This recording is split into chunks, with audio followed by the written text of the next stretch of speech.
वलयालिन आश्र, और कसम है 10 रातों की। ये कौन सी 10 रातें?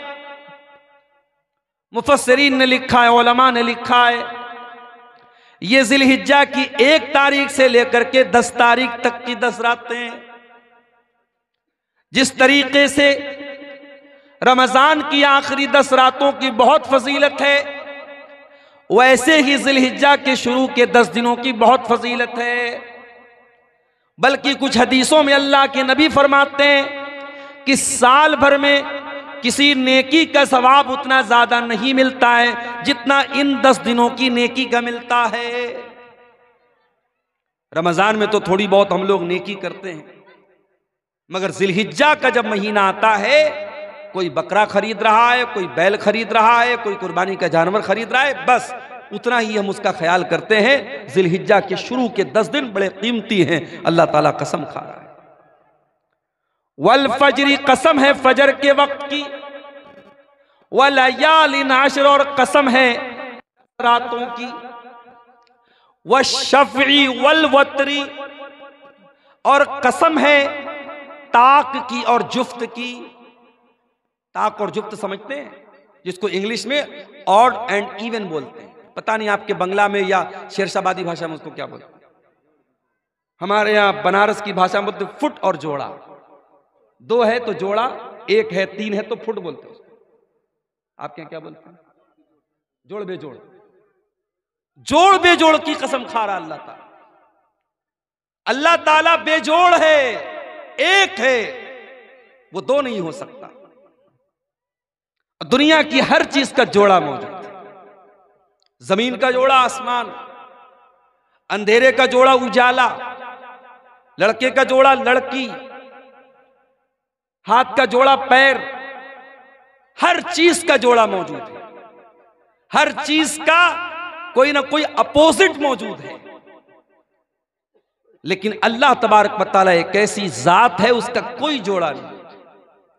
वश्शफ़ी वल वतरी, कसम है जोड़ की और बेजोड़ की, ताक की और जुफ्त की।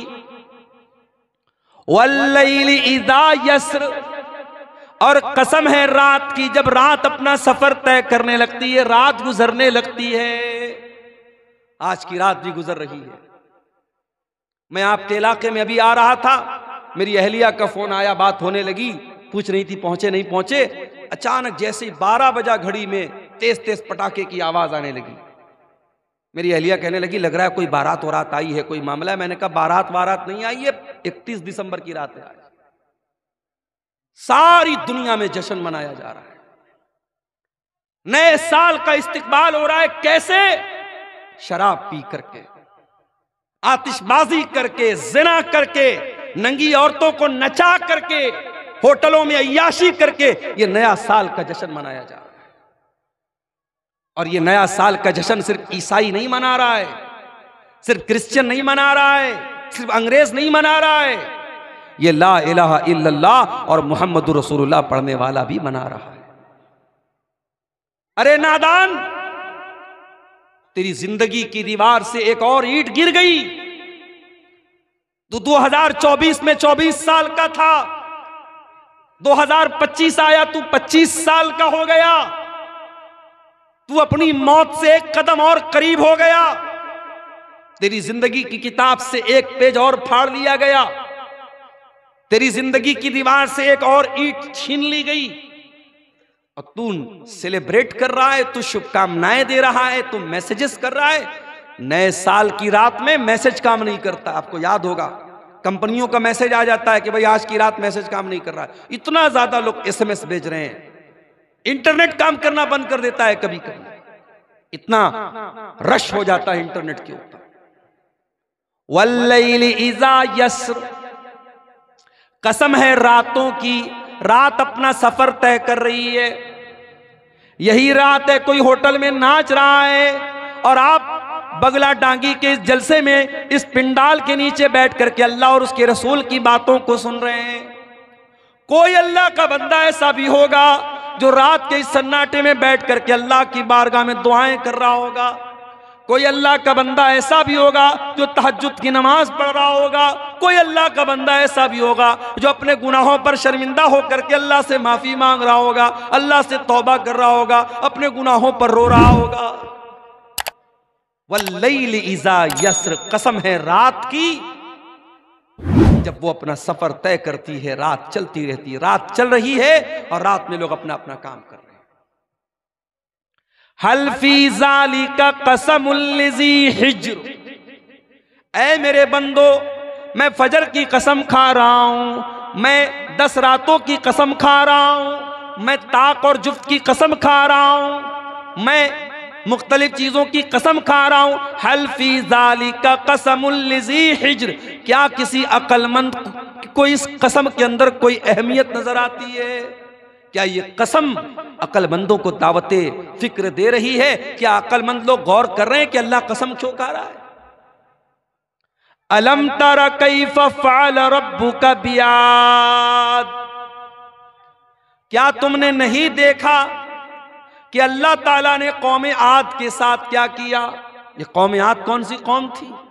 ये लंबे तड़ंगे लोग होते थे, ऊंची ऊंची हाइट होती थी इनकी, पहाड़ों को पर अपना घर बनाते थे और बड़ी ताकतवर कौम थी ये।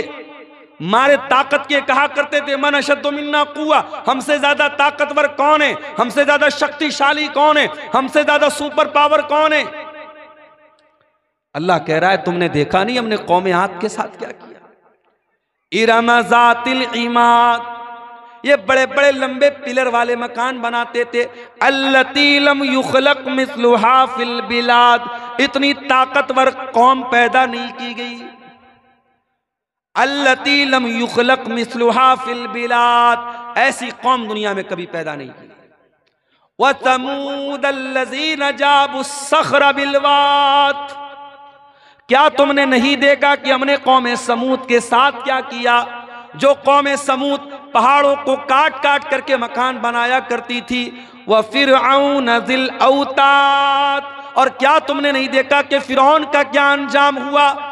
जो ना मानने वालों को, जो फिरौन के आगे सजदा नहीं करते थे, जो फिरौन की बात नहीं मानते थे, उनके हाथों और पैरों में कीले ठुकवा करके उनकी जान ले लेता था, उनको मार डालता था। ये बड़ी बड़ी जालिम कौमें थी, कौम आद, कौम समूद और फिरौन। अल्लाह ने फरमाया अल्लज़ीना तगौ फिल बिलाद, ये वो लोग थे जिन्होंने अल्लाह की धरती पर बहुत फसाद किया, बहुत गुनाह के काम किए, बहुत पाप किए, बहुत अल्लाह की नाफरमानी की। फ़अक्तरू फ़ीहल फ़साद, इन्होंने बहुत ज्यादा जमीन के अंदर फसाद मचाया। फ़सब्बा अलैहिम रब्बुका सौता अज़ाब, अल्लाह ने इनके ऊपर अपने अजाब का कोड़ा बरसा दिया। आज अल्लाह के अजाब का कोड़ा हम पर बरस रहा है मेरे भाई, हम रो रहे हैं। हमारी मस्जिदें हैं अल्लाह निशाने पर है जालिम, हमारी मस्जिदों पर ताले लगने की नौबत आ रही है, हमें डराया जा रहा है। कल अल्लाह पूछेगा कयामत के दिन, अरे तू मस्जिदों की क्या बात करता है मेरे बंदे? तेरे गांव की मस्जिद में मुअज्जिन 5 टाइम अजान देता रहा, तो 5 टाइम अपने अल्लाह के घर में, अपने मोहल्ले की, अपने गांव की मस्जिद में तू नमाज पढ़ने नहीं जाता था। तुझे क्या मस्जिद का दर्द था? अल्लाह पूछेगा तो हम क्या जवाब देंगे? दिल्ली की जामा मस्जिद में अभी एक फेसबुक पर एक रील आई, एक गैर मुस्लिम लड़का एक मुसलमान, हालांकि लड़का लड़की दोनों गैर मुस्लिम थे, मगर उन्होंने एक्टिंग की, एक रील बनाई जिसमें यह दिखाया गया कि एक गैर मुस्लिम लड़के को मुसलमान लड़की से प्यार हो गया। आजकल ये भी चल रहा है ना, मुसलमान लड़कियों को फंसाने के लिए इस तरीके की मूवी बनाई जा रही है और रील्स बनाई जा रही है ताकि मुसलमान लड़कियां अट्रैक्ट हो जाएं इन सब चीजों की तरफ। जामा मस्जिद दिल्ली के अंदर वो वीडियो वायरल हुआ है इंटरनेट के ऊपर कि बाकायदा एक बेहुदा किस्म का वीडियो बनाया जा रहा है और वो भी मस्जिद के अंदर। दिल्ली की कुछ मस्जिदें तो ऐसी हैं जो खंडर बन गई हैं, किसी जमाने में मस्जिद थी अब खंडर बन गई है और वो लवर पॉइंट बन गया है। लड़का लड़की वहां जाकर के मिलते जुलते हैं और प्यार मोहब्बत की और इश्क आशिकी की बातें करते हैं। अल्लाह पूछेगा कयामत के दिन कि क्या मस्जिदें इस मकसद के लिए थी, अय्याशी का अड्डा बनाने के लिए, पिकनिक स्पॉट बनाने के लिए? तूने अपने मोहल्ले और गांव की मस्जिदों की फिक्र नहीं की, और तेरे मुल्क में कितनी मस्जिदें ऐसी थी जिनको तू नमाज से आबाद कर सकता था, तूने नहीं किया। तू क्या रोना रोता है मस्जिदों का? फसब्बा अलैहिम रब्बुका सौता अज़ाब। अल्लाह कह रहा है कि तुम्हारे रब के अजाब का कोड़ा उन कौमों के ऊपर बरसा है जिन्होंने अल्लाह की नाफरमानी की। अगर कौम आद ने अल्लाह की नाफरमानी की, कौम समूद ने अल्लाह की नाफरमानी की, फिरौन ने अल्लाह की नाफरमानी की और उनके ऊपर अल्लाह का अजाब आया, तो हम कोई दूध के धुले नहीं है, हम पर भी अल्लाह का अजाब आएगा अगर हमने गुनाह को दावत दी। मेरे प्यारे साथी, माशाअल्लाह हाजी साहब चेहरे पर भरपूर दाढ़ी भी रखे हुए हैं, माथे पर सजदे का निशान भी है, 5 टाइम के नमाजी भी हैं। हाजी साहब से पूछो, हाजी साहब आपके वालिद का इंतकाल हुआ, वालिद प्रॉपर्टी में क्या छोड़ के गए? हाजी साहब ने कहा हमारे वालिद अपनी प्रॉपर्टी में जमीन छोड़ के गए, खेत छोड़ के गए, मकान छोड़ के गए, रुपया पैसा छोड़ के गए। हाजी साहब आपके कितने भाई बहन हैं? हम लोग 2 भाई हैं, 3 बहनें हैं। हाजी साहब आपने अपनी बहनों को अपने बाप की वरासत में, अपने बाप की प्रॉपर्टी में, अपने बाप के तरके में से हिस्सा दिया? हाजी साहब का मुंह बंद, नहीं, बहन को तो नहीं दिया। भाई के साथ बंटवारा कर लिया, बहन को नहीं दिया। बहन को क्या दिया? बहन को इज्जत दे रहे हैं, हर साल बहन को बुलाते हैं, बहन को दावत खिलाते हैं, बहन को थोड़ा बहुत उसका ख्याल रखते हैं। बाप की वरासत में हमने बहन को हक नहीं दिया। हाजी साहब आप कौन से मसलक को मानते हैं? अल्हम्दुलिल्लाह पक्का अहले हदीस हूं। हाजी साहब हाथ कहां बांधते? सीने पर बांधता हूं। आमीन आहिस्ता बोलते हैं कि जोर से? बिल्कुल जोर से बोलता हूं। हाजी साहब नमाज में खड़े होते तो पैर से पैर मिलाते कि नहीं मिलाते? बिल्कुल मिलाता हूं, मैं अहले हदीस हूं, पक्का अहले हदीस हूं। हाजी साहब नमाज में अहले हदीस है, हाजी साहब दाढ़ी के मामले में अहले हदीस है, हाजी साहब नमाज के मामले में अहले हदीस हैं। लेकिन बहन और बेटी का हक देने की बात आई तो हाजी साहब वही करते हैं जो समाज में होता चला है। मेरे प्यारे साथियों, अल्लाह ताला ने बाकायदा एक सिस्टम बनाया है कि किसी के मरने के बाद उसकी प्रॉपर्टी में, उसकी जमीन में, उसकी जायदाद में कौन कौन वारिस होगा। और शरीयत ने बाकायदा उसका कानून बनाया है जिसको इस्लाम का निज़ाम मीरास कहते हैं, इस्लाम का कानून वरासत कहते हैं। अगर आपको इसको जानना है तो कुरान की सूरह निसा की जाकर के तिलावत कर लीजिए। सूरह निसा की सिर्फ 3 आयतों में अल्लाह ताला ने पूरा इस्लाम का सिस्टम ऑफ इनहेरिटेंस, वरासत का जो कानून है अल्लाह ने बयान किया। और अल्लाह ताला ने जब वरासत का कानून बयान किया तो क्या फरमाया? तिल्का हुदूदुल्लाह वमन युतिल्लाह व रसूलहु युदखिलहु जन्नातिन तजरी मिन तहतिहल अनहारु खालिदीन फीहा व ज़ालिकल फौजुल अज़ीम। ऐ मेरे बंदो, ये वरासत का कानून जो मैंने बयान कर दिया, ये मेरा बनाया हुआ कानून है, ये मेरा बनाया हुआ सिस्टम है, और जो इसको मानेगा वो जन्नत में जाएगा। वमन यासिल्लाह व रसूलहु व यतअद्दा हुदूदहु युदखिलहु नारन खालिदन फीहा व लहू अज़ाबुम मुहीन। और जो अल्लाह के कानून को नहीं मानेगा, जो मनमानी करेगा, जो अल्लाह की नाफरमानी करेगा, रसूल की नाफरमानी करेगा, उसको जहन्नम का दर्दनाक अज़ाब मिलेगा। हाजी साहब आपका हज बर्बाद हो जाएगा, आपका उम्रा बर्बाद हो जाएगा, आपकी नमाजें आपके मुंह पर मार दी जाएंगी, आपकी इबादतें बर्बाद हो जाएंगी। अल्लाह पूछेगा तेरे बाप की प्रॉपर्टी में तेरी बहन का हक था कि नहीं था? मैंने कुरान में बताया था कि नहीं बताया था? मेरे नबी ने हदीसों में बताया था कि नहीं बताया था? हाजी साहब आप अल्लाह को क्या जवाब देंगे? बताओ मेरे प्यारे साथियों, क्या ये समाज की कड़वी हकीकत नहीं है कि आज हम वरासत के मामले में इस्लाम को फॉलो नहीं करते? वरासत के मामले में हम समाज को फॉलो करते हैं। बहन की शादी है, हम जहेज देते हैं जबकि जहेज का सबूत नहीं है। बेटी की शादी हम जहेज देते हैं जबकि जहेज का सबूत नहीं है। और जब वरासत की बात आती है तो हम कहते हैं अरे हमने तो लड़की की शादी में इतना जहेज दिया था। जहेज जो कि गलत चीज है, उसको बुनियाद बना करके इस्लाम का जो वरासत का कानून है उसकी हम मुखालफत करते हैं। मेरे प्यारे साथियों, ये दौरे जाहिलियत का तरीका था। जब वहां बाप मरता था तो जो छोटा बच्चा होता था, जो यतीम बच्चा होता था, जो छोटे भाई होते थे, उनको जमीन जायदाद में कोई हक नहीं मिलता था। जो बड़े लोग होते थे, जो पावरफुल होते थे, वो जमीन जायदाद पर कब्जा कर लेते थे। इस्लाम का कानून तो इतना सख्त है, अगर मरने वाले का कोई बच्चा उसकी बीवी के पेट में पल रहा है, मरने वाले का जब इंतकाल हुआ, एक लड़का 60 साल का था, उसका एक लड़का 40 साल का था, उसका एक लड़का 30 साल का था, उसका एक लड़का भी उसकी बीवी के पेट में है। मैं मिसाल दे रहा हूं एक।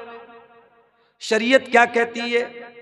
बाप मर गया, उसका अगर कोई बेटा 60 साल का भी है, कोई 40 साल का भी है, कोई 30 साल का भी है, कोई उसकी बीवी के पेट में अभी पल रहा है, जब वो बच्चा पैदा होगा तो जितना हिस्सा 60 साल वाले को मिलेगा, जितना हिस्सा 30 साल वाले को मिलेगा, जितना हिस्सा 20 साल वाले को मिलेगा, उतना ही हिस्सा, उतना ही हक उस बीवी के पेट से पैदा होने वाले बच्चे को भी मिलेगा। यह है अल्लाह का बनाया हुआ कानून, ये अल्लाह का बनाया हुआ निजाम है। ताकत के बल पे और अपने जिस्मानी ताकत के बल पर कोई अपने बाप की वरासत नहीं पाता है, बल्कि रिश्ते की बुनियाद पर जो मरने वाले से जितना करीब है और जिसका जैसा रिश्ता है, उस हिसाब से उसका हिस्सा बनता है। और आगे बढ़िए, इसी समाज में हम देखते हैं, लड़की पैदा हुई, बाप की पेशानी पर बल पड़ गए, ये लड़की कहां से आ गई? हालात ये हैं, गवर्नमेंट की स्कीमें आती हैं। अभी प्राइम मिनिस्टर साहब की एक स्कीम चल रही है, सुकन्या समृद्धि योजना। लड़कियों के नाम पर पैसा इकट्ठा करो, जब वो 20 साल की हो जाएं, शादी के काबिल हो जाएं, तो आपके पास अच्छा खासा पैसा हो जाए। यानी कहीं ना कहीं समाज में ये सोच मौजूद है कि लड़की आई है तो एक बोझ बन के आई। बेटी पैदा हुई तो माँ बाप के माथे पर बल पड़ गए, ये मुसीबत कहां से आ गई? कल जब ये लड़की जवान होगी, हमें इसकी शादी करना पड़ेगा, इसके जहेज का इंतजाम करना पड़ेगा।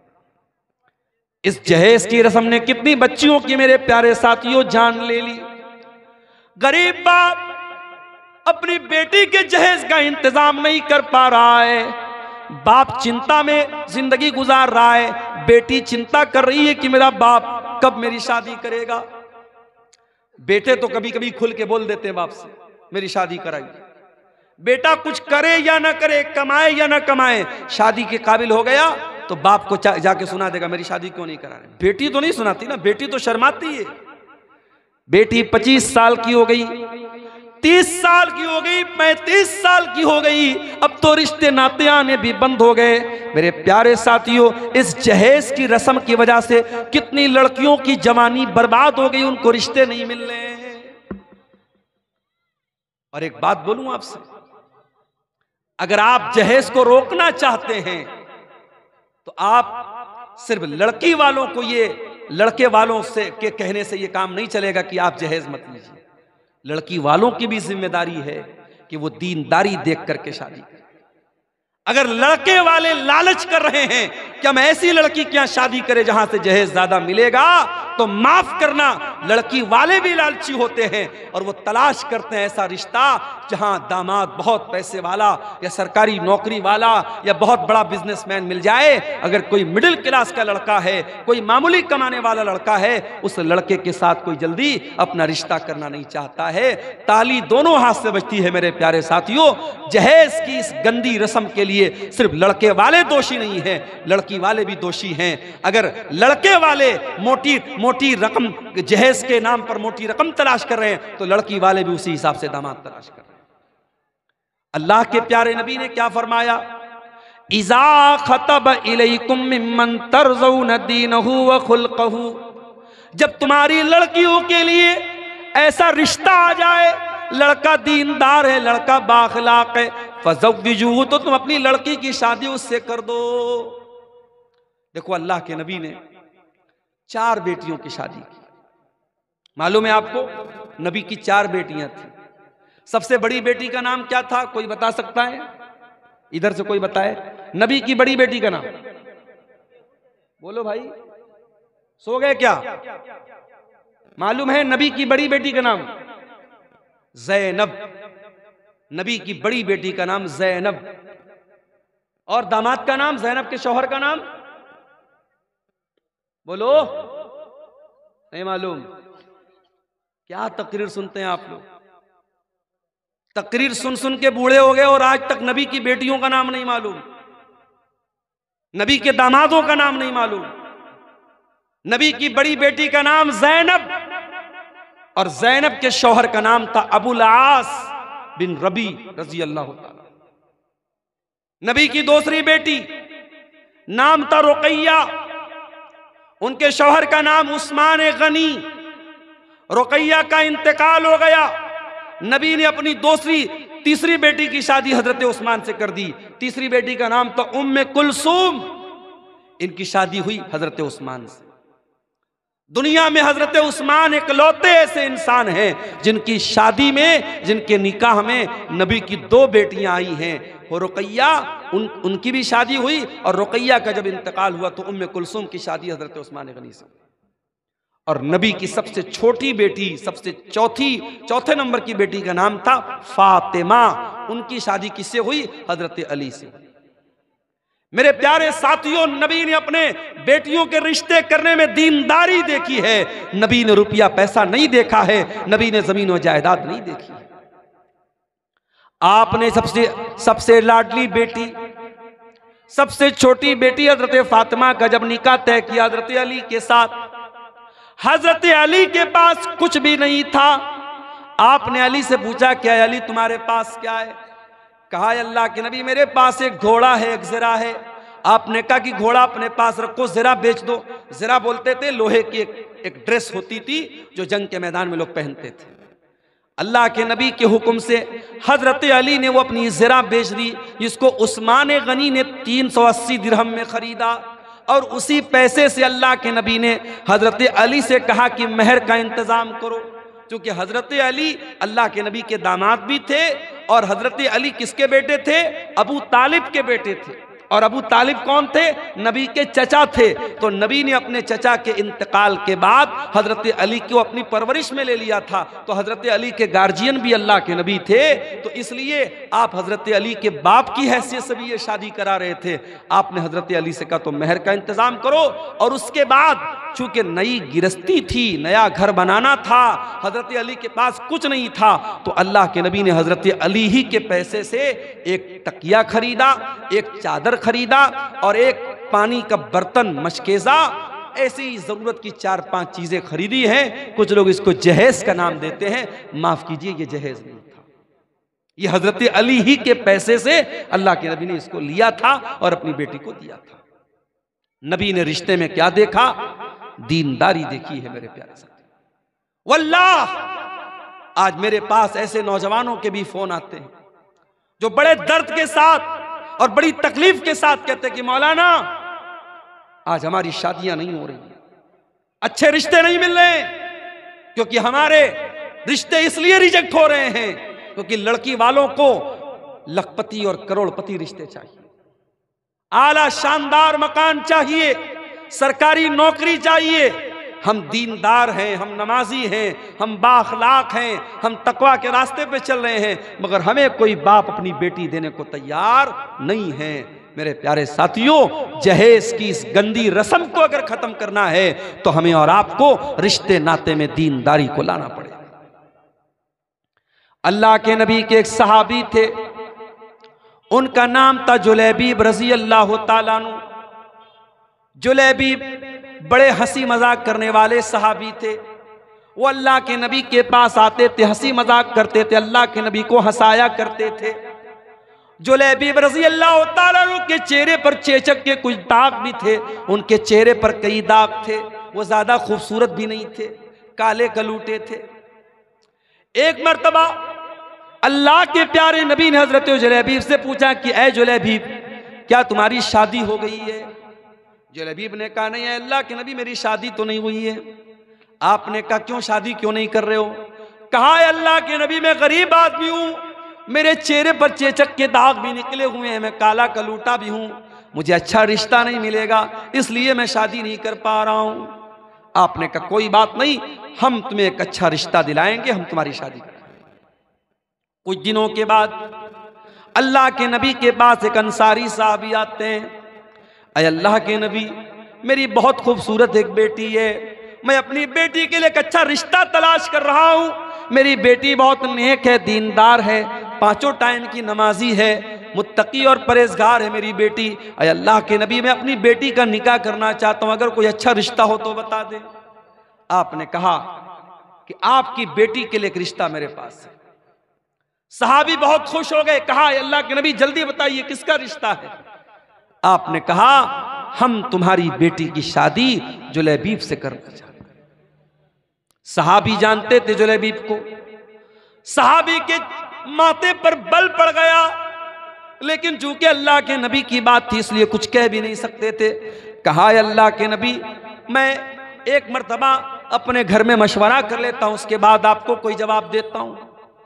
अंसारी साहबी अपने घर आए, बड़े गौर से सुनना मेरे प्यारे साथियों, नबी के दौर में, सहाबा के दौर में शादियां कैसे होती थी और रिश्ते कैसे होते थे, जरा गौर करना।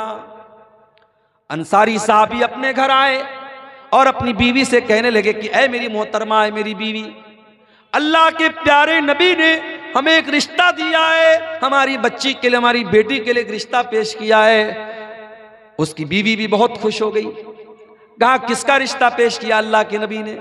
कहा है मेरी बीवी, अल्लाह के प्यारे नबी ने हमारी बेटी के लिए जुलैबीब का रिश्ता पेश किया है। वो औरत भी जानती थी जुलैबीब बड़े काले कलूटे साहबी हैं, उनके चेहरे पर दाग हैं और वो गरीब भी हैं। कहा कि नहीं नहीं, हमने बड़े अच्छे अच्छे रिश्तों को ठुकरा दिया है, हम अपनी बेटी की शादी जुलैबीब से नहीं कराएंगे। फैसला कर लिया माँ ने और बाप ने कि नहीं, हम ये रिश्ता कबूल नहीं करेंगे। हम लोग अल्लाह के नबी को जवाब दे देंगे कि अल्लाह के नबी, हमें ये रिश्ता मंजूर नहीं है। बाप जब जाने लगा घर से, अंदर से लड़की आई, ऐ मेरी अम्मी जान, ऐ मेरे अब्बू जान, 1 मिनट मेरी बात सुन लीजिए। आप लोग ये रिश्ता पसंद नहीं कर रहे हैं, लेकिन आप ये भूल रहे हैं ये रिश्ता नबी ने पेश किया है, ये रिश्ता हमारे पास लाने वाले अल्लाह के नबी हैं। हो सकता है ये नबी का रिश्ता है, नबी ने पेश किया है, हो सकता है कि इसी रिश्ते में अल्लाह ताला ने मेरे लिए बरकत रखी हो। ऐ मेरे अब्बू जान, आप मेरी शादी उसी से करा दीजिए जिसके साथ अल्लाह के नबी ने रिश्ता पेश किया है, मैं तैयार हूं। अल्लाह अकबर। उस दौर की औरतें भी कैसी होती थी। आज तो कितने नौजवानों का रिश्ता जब फोटो जाता है लड़की के पास और लड़की देखती है दाढ़ी वाला है, नहीं नहीं ये नहीं चलेगा, मैं इस मुल्ला से शादी नहीं करूंगी, मैं इस दाढ़ी बाबा से शादी नहीं करूंगी।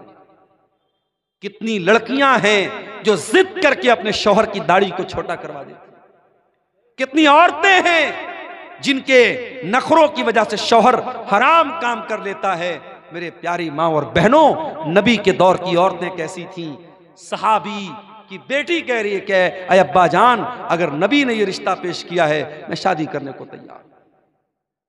सहाबी अल्लाह के नबी के पास आते हैं और पूरी बात बता देते हैं, अय अल्लाह के नबी, मुझे और मेरी बीवी को तो ये रिश्ता पसंद नहीं आया था और हम तो ना करने वाले थे, मगर मेरी बेटी ने कहा कि अगर ये रिश्ता अल्लाह के नबी ने पेश किया है तो मुझे ये रिश्ता मंजूर है और मेरी बेटी शादी करने को तैयार है। अय अल्लाह के नबी, मैं तैयार हूँ आप शादी के लिए, आप शादी की तैयारी कीजिए। जब नबी ने सुना कि लड़की इतनी दीनदार है और इतनी अल्लाह और उसके रसूल की बात मानने वाली है, आपने दुआ की, अल्लाहुम्मा बारिक लहा फी ऐशिहा वला तजअल ऐशहा कद्दन कद्दा। ऐ अल्लाह, इस लड़की की जिंदगी में तू बरकतें अता फरमा दे, इस लड़की की जिंदगी में कभी परेशानी ना आए। कुछ दिनों के बाद शादी हुई। और वो लड़की अपने शौहर के साथ, हजरत जुलैबीब के साथ हंसी खुशी जिंदगी गुजार रही। कुछ दिनों के बाद अल्लाह के नबी सहाबा के साथ एक जंग में जाते हैं। उस जंग में जुलैबीब भी जाते हैं और जंग के बाद जब शहीदों की लाशों को रखा जाता है, हजरत जुलैबीब रज़ी अल्लाह तआला अन्हु मैदान जंग में उनकी लाश नहीं मिलती है। अल्लाह के नबी अपने सहाबा से कहते हैं, जरा तलाश करो, कहीं ना कहीं जुलैबीब की लाश भी मिलेगी। जुलैबीब की जब लाश मिलती है मेरे प्यारे साथियों, तीरों और तलवारों के जख्म से भरी हुई लाश, 7-8 दुश्मनों के बीच में अकेली लाश, जो ये बता रही थी कि जुलैबीब दुश्मनों के नरगे में थे, दुश्मनों के घेरे में थे और कई लोगों से लड़ते हुए वो अल्लाह को प्यारे हुए थे। अल्लाह के नबी ने देखा जुलैबीब को, आपने कहा ये मेरा नौजवान सहाबी है, इसने अल्लाह की राह में लड़ते लड़ते जान दे दी है। आपने जुलैबीब की लाश को उठाया और अपने कंधे पर आपने उठा करके उसकी लाश को कब्र में आपने उतारा। दुनिया के जनाजे के लिए चारपाई आती है, दुनिया के जनाजे को लोग अपने कंधों पे लेके जाते हैं और जुलैबीब की लाश को अल्लाह के नबी अपने कंधे पे लेके जा रहे हैं और आपने अपने हाथों से कब्र में उतारा और आपने दुआ की, ऐ अल्लाह मैं इस बंदे से राजी था और तू भी इससे राजी हो जा। सहाबा कहते हैं कि जुलैबीब की कब्र को देख करके और उनकी लाश के साथ नबी का मामला देख करके हमारे दिल में यह तमन्ना पैदा हुई कि काश ये हमारी कब्र होती और नबी ने हमारे लिए दुआ की। और उसके बाद जब जुलैबीब का इंतकाल हो गया तो हमें तारीख और सीरत की किताबें ये बताती हैं कि जुलैबीब की वो जो बेवा औरत थी, जो उनकी बेवा खातून थी, वो अल्लाह की राह में सदका और खैरात बहुत ज़्यादा करती थी, जबकि आम तौर से बेवा औरतों के पास माल की किल्लत होती है, माल की कमी होती है, मगर अल्लाह ताला गैब से रोज़ी देता था उस औरत को। इस औरत ने अपने शौक़ और अरमान को कुर्बान किया था नबी की और अल्लाह की इताअत करते हुए, जिसने कहा था कि मैं जुलैबीब के साथ निकाह करने को तैयार हूँ और जिसके लिए नबी ने दुआ की थी कि अल्लाह तो इसकी ज़िंदगी में बरकत अता फरमाना। उस औरत की ज़िंदगी में वाकई बरकत पैदा हुई और मदीना में अगर कोई बेवा औरत सबसे ज़्यादा अल्लाह की राह में सदका और खैरात करती थी तो सहाबा कहते हैं जुलैबीब की बेवा औरत थी। मेरे अजीजों, मेरे भाइयों, मेरे बुजुर्गों, ये सहाबे किराम की सोसाइटी थी। हम और आप जरा अपनी सोसाइटी का जायजा लें। हमारे यहाँ रिश्ते नाते में सिर्फ हम सामने वाले की खूबसूरती देखते हैं, सिर्फ रुपया पैसा देखते हैं, सिर्फ जात और बरादरी देखते हैं, हम दीनदारी नहीं देखते हैं। ये जहेज की रस्म ये नहीं खत्म हो सकती, ये लालच नहीं खत्म हो सकता जब तक हम रिश्ते नातों की बुनियाद दीनदारी पर नहीं करें। इसीलिए अल्लाह के नबी फरमाते हैं, तुन कहुल मरा तुल अरबईन, जब औरत का निकाह होता है 4 चीजें औरत के अंदर देखी जाती हैं, ले मालिहा वले हसबिहा वले जमालिहा वले दीनिहा। कुछ लोग औरत का माल देखते हैं, कुछ लोग औरत का खानदान देखते हैं, कुछ लोग औरत की खूबसूरती देखते हैं और कुछ लोग औरत की दीनदारी देखते हैं। फज़फर बिज़ातिद्दीन, अल्लाह के प्यारे नबी फरमाते हैं कि ओ लोगो तुम दीनदार औरत को अपने घर में लेकर के आ जाओ, कामयाब हो जाओगे। दीनदार औरत को अपने घर में लेके आओ, कामयाब हो जाओगे। मेरे प्यारे साथियों, आज घरों में सास और बहू के झगड़े हैं, देवरानी जेठानी के झगड़े हैं, ननद और भाभी के झगड़े हैं, हर घर में फसाद है, हर घर में बिगाड़ है। क्यों? क्योंकि हमने खूबसूरती तो देखी है, हमने लंबा चौड़ा जहेज तो हमने देख करके शादी कर ली, हमने दीनदारी नहीं देखी है। दीनदारी को तरजीह दीजिए, दीनदार बाप की दीनदार बेटी को अपने घर में लाइए, इंशाअल्लाह बरकत होगी। मेरे अजीजों, आज समाज की इस्लाह की अगर आप बात करें, शादी ब्याह में आज हमारे यहाँ बहुत सारे मामला गड़बड़ चल रहे हैं। इसी सीमांचल के इलाके में मुझे लोगों ने बताया, बाकायदा आज भी कुछ गांव ऐसे हैं जहां शादियों में डीजे तक बजता है, गाना तक बजता है। और इसी हिंदुस्तान की सरजमीन पर मुख्तलिफ इलाकों का दौरा करते हुए मैंने महसूस किया है कि हम मुसलमानों में शादी ब्याह को लेकर के बहुत बुरी बुरी रस्में। अभी मुंबई में परसों में गया था, जहां उलमा को ठहरने का इंतजाम किया गया था, एक मैरिज हॉल था, एक शादी हॉल था, ऊपर उलमा का के रहने का इंतजाम किया गया था, नीचे कोई शादी हुई थी, मुसलमान की शादी थी और सामने जहेज, सामने जो मंडप लगा हुआ था, मंडप में दुल्हन जो है सज करके संवर करके और लहंगा वगैरह पहन करके और मेकअप वगैरह करके बैठी हुई थी और रिश्तेदार सब आ रहे हैं, मर्द भी आ रहे हैं, औरतें भी आ रही हैं और सब उसको देख रहे हैं। ये बहुत सारे इलाकों में ये चलता है कि दुल्हन को बाकायदा मर्द हजरात भी आकर के देखते हैं और मुंह दिखाई तक देते हैं। मेरे प्यारे साथियों, ये रस्में इस्लाम के अंदर नहीं है। इस्लाम बड़ा पाकीज़ा मजहब है, इस्लाम बड़ा साफ सुथरा मजहब है। हमने रस्म और रिवाज के जरिए शादी ब्याह के इस बंधन को बहुत ही नापाक बना डाला है मेरे साथियों। और फजूल खर्ची अल्लाह की पनाह है। फजूल खर्ची तो इस कदर हो रही है शादी के मौके पर जिसकी कोई हद नहीं है। कोई बारात पर पैसे लुटा रहा है, कोई अपनी बेटी को सोने से तौल रहा है, कोई बारातियों पर नोटों की गड्डियां बरसा रहा है, कोई आतिशबाजी पर पानी की तरह पैसे खर्च कर रहा है। वो उम्मत जिसके बच्चे आज भूखे प्यासे तड़प रहे हैं, जिसके गरीब बच्चे आज पैसे की कमी की वजह से अपनी पढ़ाई पूरी नहीं कर पा रहे हैं, जिस उम्मत की कितनी गरीब लड़कियां शादी का इंतजाम न होने की वजह से शादी नहीं कर पा रही हैं, उस उम्मत में पैसे वाले लोग अपनी लड़के और लड़कियों की शादी पर बेतहाशा पैसे खर्च करते हैं। मेरे प्यारे साथियों, ये माल अल्लाह की अमानत है। अल्लाह पूछेगा, ये माल हमने तुमको दिया था, मैंने तुमको इसलिए दिया था ताकि तुम सही रास्ते पर खर्च करो, तुमने माल को फजूल खर्ची में और नाजायज जगहों पर क्यों खर्च किया? मेरे प्यारे साथियों, हमें इसका जवाब देना पड़ेगा। और आगे बढ़िए, समाज की अगर इस्लाह करना है, समाज को अगर सुधारना है, अपने अकीदे की इस्लाह करना भी बहुत जरूरी है। मेरे प्यारे साथियों, जिस समाज के अंदर अकीदा दुरुस्त नहीं होगा, तौहीद दुरुस्त नहीं होगी, जिस समाज के अंदर कब्रों पर सजदा किया जाएगा, जिस समाज में तावीज़ और गंडा पहना जाएगा, जिस समाज में बिल्ली के आगे से गुजरने पर बाइक को और गाड़ी को ब्रेक लगा दिया जाएगा, जिस समाज में तौहीद का कोई नामो निशान न होगा, मेरे प्यारे साथियों, वो समाज कभी नहीं सुधर सकता है। हम और आप मुसलमान हैं और मुसलमान का मतलब ये होता है वो ला इलाहा इल्लल्लाह और मुहम्मद रसूलुल्लाह का कलमा पढ़ने वाला होता है। हमारे दीन की बुनियाद तौहीद पर है। जब तक हमारी तौहीद सही नहीं होगी, हमारा कोई भी अमल अल्लाह ताला क्या कबूल नहीं होगा। तौहीद जब तक दुरुस्त नहीं है, अल्लाह क्या कोई नेकी हमारी कबूल नहीं होगी। अल्लाह के नबी के आने के पहले मक्का में एक आदमी रहता था जिसका नाम अब्दुल्ला बिन जुदान था। बहुत नेक इंसान था, गरीबों को खाना खिलाया करता था, हाजियों की खिदमत किया करता था, हाजियों को पानी पिलाया करता था। अब्दुल्ला बिन जुदान मर गया। हजरत आयशा ने अल्लाह के नबी से पूछा, आए अल्लाह के नबी, अब्दुल्ला बिन जुदान तो बड़ा नेक इंसान था, इतनी गरीबों की मदद किया करता था, दान पुण्य का काम किया करता था, खैरात किया करता था। आए अल्लाह के नबी, क्या अब्दुल्ला बिन जुदान को उसकी नेकी क़यामत के दिन काम देगी? क्या वो अल्लाह ताला के जन्नत में दाखिल हो जाएगा? क्या वो जहन्नम के अजाब से बच जाएगा? अल्लाह के नबी ने फरमाया कि नहीं, ऐ आयशा, अब्दुल्ला बिन जुदान की नेकी उसके कोई काम नहीं आएगी। आया आयशा, अब्दुल्ला बिन जुदान ने कभी ये नहीं कहा था रब्बिग़फिरली खतीअती यौमद्दीन, ऐ मेरे परवरदिगार तू मुझे क़यामत के दिन अपने अज़ाब से बचा लेना। ना वो क़यामत के दिन को मानता था, ना अल्लाह ताला की तौहीद को मानता था। मेरे प्यारे साथियों, जब तक तौहीद हमारे अंदर नहीं होगी, जब तक ईमान हमारा ठीक नहीं होगा, तब तक अल्लाह ताला की हमारी कोई भी नेकी कबूल नहीं होगी। अभी मोबाइल पर फेसबुक ऐसे ही खोला मैंने, एक मौलवी चिल्ला चिल्ला के तकरीर कर रहा था कि खाने काबा गौसे आजम के घर का तवाफ लगाता है।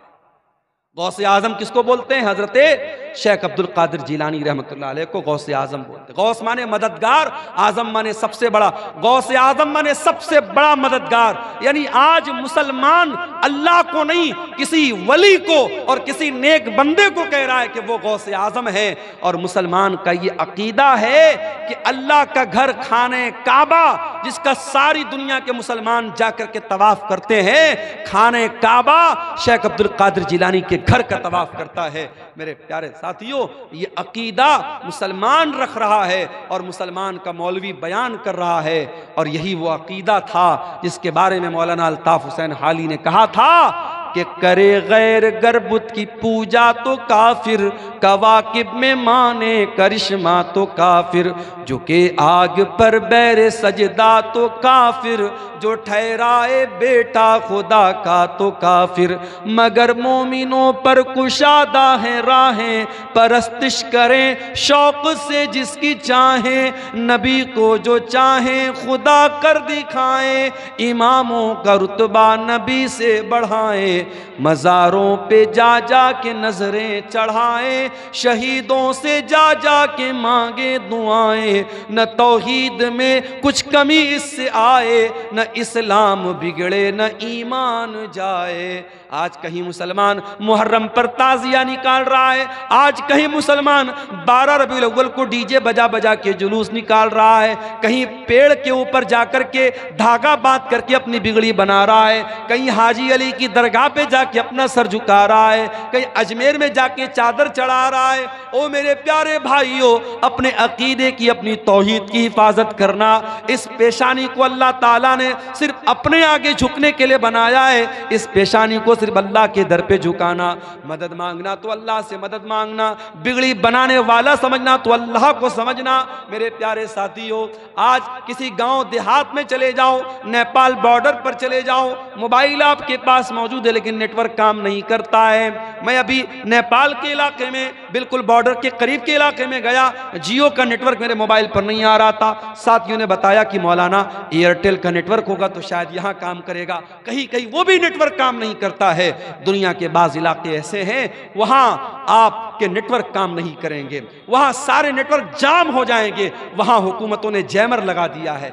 मेरे प्यारे साथियों, दुनिया के बहुत सारे ऐसे मकामात हैं जहां आपके मोबाइल का नेटवर्क काम नहीं करेगा, मगर मेरे अल्लाह का नेटवर्क तो हर जगह काम करता है। अल्लाह कुरान में कहता है, अम्मन युजीबुल मुज़्तर्र इज़ा दआहु व यक्शिफुस्सू। ऐ मेरे बंदो, मेरे आगे तुम हाथ फैलाओ, मुझसे मांगो, मेरे सामने अपने हाथों को फैलाओ, मैं जरूर तुम्हारी दुआओं को सुनूंगा। अल्लाह के सिवा कौन है जो मुसीबत में फंसे हुए लोगों की मदद करता है? कौन है जो उनको मुसीबतों से निकालता है? हजरत यूनुस अलैहिस्सलाम को देखो, वो मछली के पेट में पहुंचे जहां दुनिया का कोई नेटवर्क नहीं पहुंच सकता, मछली के पेट में पहुंचे जहां तीन अंधेरे हैं, समंदर के पानी का भी अंधेरा है, मछली के पेट का भी अंधेरा है और रात का भी अंधेरा है। तीन अंधेरों में हजरत यूनुस ने अल्लाह को पुकारा, फनादा फिज़्ज़ुलुमाति अल्ला इलाहा इल्ला अंता सुब्हानका इन्नी कुन्तु मिनज़्ज़ालिमीन। हजरत यूनुस अलैहिस्सलाम ने मछली के पेट में अल्लाह को पुकारा, कहा, अल्लाह तेरे सिवा मेरा कोई माबूद नहीं है, कोई मुश्किल कुशा नहीं है। अय अल्लाह, इस मछली के पेट में अगर मेरी फरियाद को सुन सकता है तो तू सुन सकता है। फनादा फिज़्ज़ुलुमात, उन्होंने तीन अंधेरों में पुकारा, ला इलाहा इल्ला अंता, अय अल्लाह तेरे सिवा मेरा कोई माबूद नहीं है, सुब्हानका तू पाक है, इन्नी कुन्तु मिनज़्ज़ालिमीन, अय अल्लाह मैं जालिम हूँ। कुरान कहता है, फस्तजबना लहू व नज्जयनाहु मिनल गम्मी, हमने यूनुस की दुआ को सुन लिया और हमने यूनुस को गम से निकाल दिया। और ऐ मोमिनो, अगर तुम भी अल्लाह से इसी इखलास के साथ, इसी तौहीद के साथ दुआ करोगे, व कज़ालिका नुंजिल मुमिनीन, हम तुम्हारी दुआ को भी सुनेंगे। मेरे प्यारे साथियों, इखलास अपने अंदर पैदा करो, तौहीद अपने अंदर पैदा करो। आज मुसलमान इस तौहीद से दूर है, आज बुजुर्गों की कब्रों पर मुसलमान सर झुका रहा है, आज मज़ारों और कब्रों पर औरतें जा करके अपने ईमान और अपनी इस्मत का सौदा कर रही हैं। ओ मेरी प्यारी माँ बहनों, हमेशा अपनी तौहीद की हिफाजत करना, मर जाना, कट जाना, जल जाना, अपनी तौहीद से कभी कोई समझौता न करना, अल्लाह के सिवा किसी और के आगे कभी हाथ न फैलाना, अल्लाह के सिवा किसी और की बड़ाई कभी न बयान करना, अपने ईमान और तौहीद पर कायम रहना। इसके बगैर आप समाज की इस्लाह नहीं कर सकते। और आगे बढ़िए, समाज की इस्लाह करना है, हमें और आपको एक काम और भी करना पड़ेगा। मुसलमान नौजवान आज पैसा कमाने की अंधी दौड़ में भाग रहा है, कोई जुआ के जरिए पैसा कमा रहा है, कोई सट्टेबाजी के जरिए पैसा कमा रहा है, कोई ब्याज के जरिए पैसा कमा रहा है। इसी बिहार के बाज़ इलाकों में मुझे लोगों ने बताया कि जिन मुसलमानों के पास ढेर सारा पैसा है, वो अपने ही मुसलमान भाई को ब्याज पर कर्जा दे रहे हैं। ऐ मुसलमान, तुझे मालूम नहीं कि तेरी शरीयत में इस ब्याज को कितना बड़ा गुनाह करार दिया गया है। अल्लाह के नबी ने फरमाया कि सूद के ब्याज के 70 से ज्यादा दरवाजे हैं, जिसमें सबसे हल्का दरवाज़ा ये है, सबसे हल्का दर्जा ये है, अय्यन की हर रजुल उम्महु, कि इंसान अपनी सगी माँ के साथ जिना करे।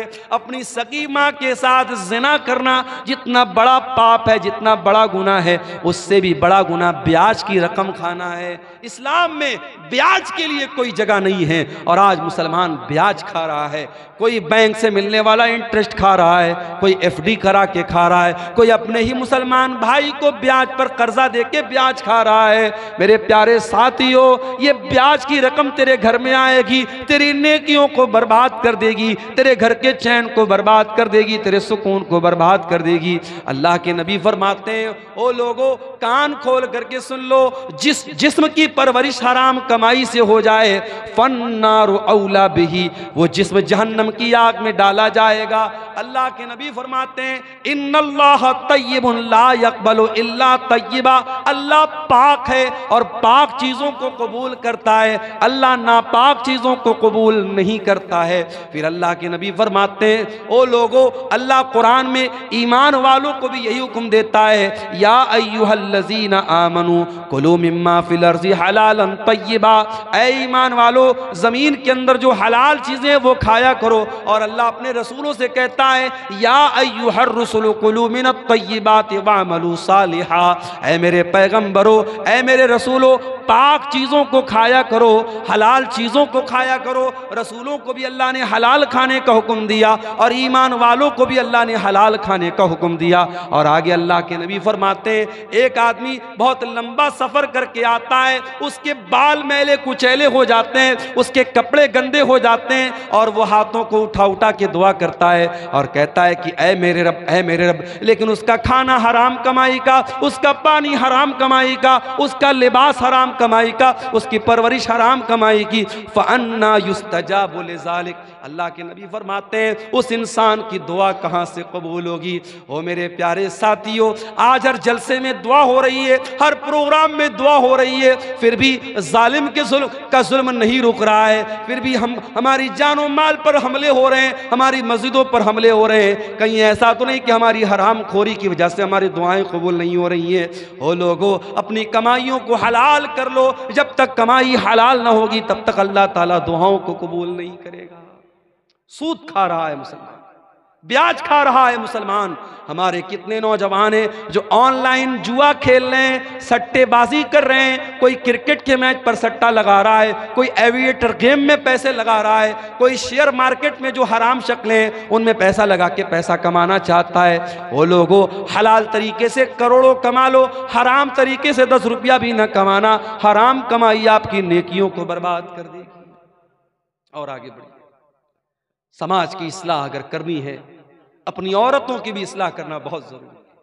ओ मेरी प्यारी माओ बहनों, जिस इस्लाम के अंदर आपको ये हुक्म दिया गया, वह करना फी बुयूतिकुन्ना, ऐ औरतों तुम अपने घर में इज्जत के साथ रहा करो, वला तबर्रजना तबर्रुजल जाहिलियतिल ऊला, और जब तुम घर से निकला करो तो बन संवर करके न निकला करो।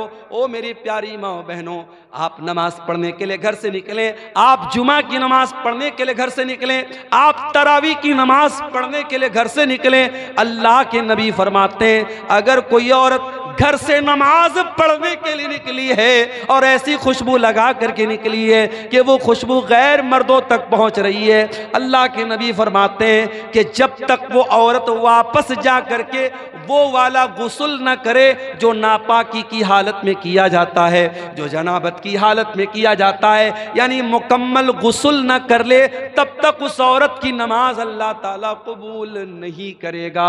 मेरी प्यारी माँ बहनों, जो इस्लाम आपको नमाज पढ़ने के लिए खुशबू लगा कर आने की इजाजत नहीं देता, वो किसी मेले ठेले में जाने के लिए, किसी बाजार में जाने के लिए, किसी जगह घूमने फिरने के लिए अपने आप को सजा संवार करके। और आज जब से कोरोना का दौर आया, हमने इसी कटिहार और सीमांचल और अररिया के इलाके में देखा कि पहले जो लड़कियां पूरा नकाब लगाया करती थी, जो पहले लड़कियां पूरा हिजाब लगाया करती थी, अब हिजाब को तो छोड़ दिया गया। अब बहुत करती हैं तो क्या करती हैं, कपड़ा तो वही नॉर्मल पहने हुए हैं, वही नॉर्मल कपड़ा पहने हुए हैं, बस चेहरे के ऊपर एक मास्क लगा लिया और मास्क को समझ लिया कि ये पर्दे का अल्टरनेट हो गया। मेरी प्यारी माँ और बहनों, ये मास्क लगा करके आपने अपने पर्दे का जनाजा तो खुद निकाल दिया है। ओ मेरी प्यारी बहनों, अपनी खूबसूरती को दुनिया के सामने नुमाया न करो। तुम्हें अल्लाह ताला ने पर्दे में रहने का हुक्म दिया है। अल्लाह कहता है, ऐ नबी अपनी बेटियों से कह दो, ऐ नबी अपनी बीवियों से कह दो, ऐ नबी तमाम मुसलमान औरतों से कह दो कि जब वो अपने घर से निकला करें, युदनीना अलैहिन्ना मिन जलाबीबिहिन्ना, वो अपने ऊपर चादर डाल लिया करें, वो अपने ऊपर पल्लू डाल लिया करें, वो अपने ऊपर नकाब डाल लिया करें। ज़ालिका अदना अन युरफ़ना फला युज़ैन, ये ज्यादा बेहतर है कि उससे उनको पहचान लिया जाएगा। अच्छा, आज क्या होता है, मदरसे में पढ़ने वाली लड़की है तो वो नकाब में रहेगी, स्कूल में पढ़ने वाली लड़की है तो वो क्या करेगी, मास्क लगा के घूमेगी या मास्क भी नहीं लगाएगी। यानी लड़की का कपड़ा बता रही है मदरसे वाली लड़की है ये स्कूल वाली लड़की है। मेरी प्यारी माँ और बहनों, आपकी बेटी कॉलेज में पढ़े, इस्लाम को कोई आपत्ति नहीं है। आपकी लड़की स्कूल में पढ़े, इस्लाम को कोई एतराज नहीं है। आपकी लड़की डॉक्टर बने, अल्लाह और उसके रसूल ने मना न किया है। मगर मेरी प्यारी बहनों, आप कहीं भी जाओ अपनी पहचान को न मिटाना। और मैं ऐसी भी अपनी बहनों को जानता हूँ, कॉलेज वो जा रही हैं, सर से पैर तक नकाब में जा रही हैं, अपनी क्लास में अपने टीचर के सामने भी वो नकाब में रहती हैं। मैं ऐसी मुसलमान लड़कियों को भी जानता हूँ, उनके कॉलेज में जब डिग्री दी गई, जब गोल्ड मेडल दिया गया और गोल्ड मेडल देने के टाइम उनसे कहा गया कि जब तक आप अपने चेहरे का नकाब नहीं उतारेंगी हम आपको गोल्ड मेडल नहीं देंगे। उस मुसलमान लड़की ने गोल्ड मेडल लेने से इनकार कर दिया, उस लड़की ने डिग्री लेने से इनकार कर दिया, मगर अपने चेहरे को दुनिया के सामने नकाब को खोलना गवारा न किया। ओ मेरी प्यारी बहनों, ऐसी दीनदार बहनों की आज जरूरत है। एक बात बोलूं, सोशल मीडिया पर नकाब का बहुत मजाक उड़ाया जाता है, कभी जाके देखिएगा। नकाब के बारे में बड़े गंदे गंदे कमेंट्स होते हैं सोशल मीडिया पर। जो इस्लाम के दुश्मन हैं वो नकाब का बहुत मजाक उड़ाते हैं। इसलिए मेरी प्यारी बहनों, आपसे एक अनुरोध करना चाहता हूं, एक रिक्वेस्ट करना चाहता हूं, जब नकाब पहन करके कटिहार जाओ, अररिया जाओ, किशनगंज जाओ, बहादुरगंज जाओ, किसी एयरपोर्ट पर जाओ, स्टेशन पर जाओ, कहीं पर भी जाओ, ऐ मेरी बहनों, ये नकाब सिर्फ एक कपड़े का टुकड़ा नहीं है। याद रखना, ये नकाब इस्लाम की पहचान है, ये तुम्हारे कल्चर की पहचान है, तुम्हारे संस्कृति का एक हिस्सा है। ये नकाब बताता है कि तुम मुसलमान लड़की हो, तुम मुसलमान घर की लड़की हो। इस नकाब की लाज रखना, इस नकाब का सम्मान गिरने न देना। ऐ मेरी बहनों, नकाब में रह कर के कोई ऐसा काम न करना जो तुम्हें शोभा न देता हो। ये नकाब बताता है तुम इज्जतदार घराने की हो, कोई ऐसा काम न करना। देखिए, जब हम ब्लैक कपड़ा पहनते हैं, ब्लैक कपड़े पर कहीं कोई दाग लग गया मालूम नहीं होता है, लेकिन जब व्हाइट कपड़ा पहनते हैं, व्हाइट पर हल्का सा धब्बा भी लगेगा, दूर से नजर आएगा, अब्दुल गफ्फार साहब आपके कुर्ते पर दाग लगा हुआ है। एक हल्का सा धब्बा भी व्हाइट कपड़े पर पहचान लिया जाता है। जो औरत नकाब नहीं पहनती है, जो पर्दा नहीं करती है, वो क्या पहन रही है, कहां जा रही है, दुनिया नोटिस नहीं करेगी। मगर जब नकाब वाली औरत घर से निकलेगी, वो क्या कर रही है, किससे मिल रही है, कहां जा रही है। मेरे प्यारे साथियों, आज बड़े बड़े शहरों में, दिल्ली और मुंबई में बाकायदा ऐसे पार्क हैं, ऐसी जगह हैं जहां लड़के लड़कियां आपस में मिलकर के गुलछर्रे उड़ाते हैं। और मुझे बताने वालों ने बताया कि उन जगहों पर कितनी बुर्का वाली लड़कियां हैं जो अपने बॉयफ्रेंड से जाकर के मिलती हैं, अपने आशिकों से जाकर के मिलती हैं, और नकाब में हैं, पर्दे में हैं, और उनका जो आशिक है उसके हाथ का कलावा बता रहा है, उसके हाथ की अंगूठी बता रही है वो लड़का मुसलमान नहीं है, वो लड़का गैर मुस्लिम है, वो लड़का मुशरिक है, वो लड़का काफिर है। और ये मुसलमान बुर्का पहन करके उस गैर मुस्लिम लड़के के साथ जाकर के जिना कर रही है, उसके साथ बदकारी कर रही है। मेरे प्यारे भाइयों, मैं कहता हूं उन लड़कियों के माँ बाप कहां मर गए, उनके गार्जियन कहां मर गए, या तो वो इतने अंधे हो चुके हैं उनको खबर भी नहीं कि हमारे घर की बेटी कहां जा रही है, या वो इतने भोले भाले बन चुके हैं कि अपनी बेटी को उन्होंने खुली छूट दे रखी है।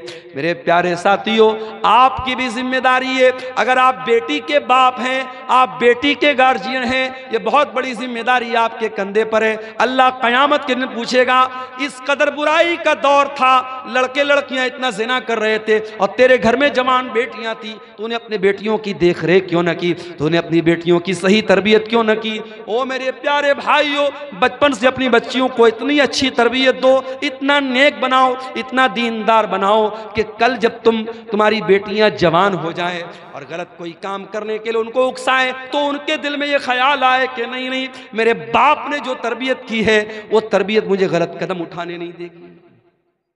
और याद रखिए, जब भी कोई लड़की बिगड़ती है, जब भी कोई लड़की गलत रास्ते पर जाती है, तजर्बे की बात आपको बता रहा हूं, एक्सपीरियंस की और अनुभव की बात आपको बता रहा हूं, लड़कियों के बिगड़ने में 3 लोगों का बहुत बड़ा हाथ होता है। लड़की अगर बिगड़ रही है, गलत रास्ते पे जा रही है, 3 लोगों का बहुत बड़ा हाथ है। कौन 3 लोग?